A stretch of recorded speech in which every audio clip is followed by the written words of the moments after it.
Au premier coup d'œil, on pourrait croire à des photographies prises au fil de l'eau. C'est ce qu'a d'abord pensé Jean Distel, héritier du fonds des frères Charles et Jules Yvon.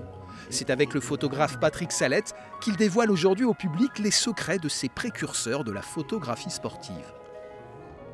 Je ne comprenais pas le rapport entre les dates qui étaient indiquées sur les photos et le fait qu'en fait on avait des bateaux qui étaient sur la rivière, à une époque où le mouvement, les photographes n'arrivaient pas à maîtriser le mouvement. Les bateaux étaient amarrés par plusieurs câbles pour ne pas bouger. Et quand on les voit ramer, ils donnent l'illusion du mouvement, mais en fait sont immobiles.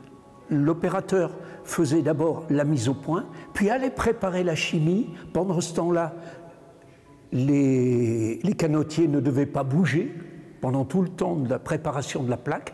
Et puis, il prenait la prise de vue, et ça pouvait prendre entre 3-4 secondes jusqu'à plus de 30 secondes.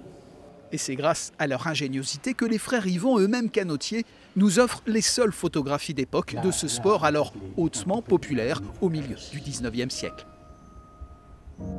Le canotage, c'est quasiment un des rares sports qui est pratiqué à cette époque-là, avec le hippisme en fait. Et les journaux de l'époque rendent compte de toute cette activité de régate sur la Seine. C'est vraiment très spectaculaire. Réalisé entre 1852 et 1867, date à laquelle l'œuvre des frères Yvon fut primée à l'exposition universelle, ces photographies sont exposées mais également rassemblées dans l'ouvrage que leur a consacré Jean Distel. L'empreinte qu'ont laissée Jules et Charles Yvon dans l'histoire de la photographie sportive se devait d'être reconnue.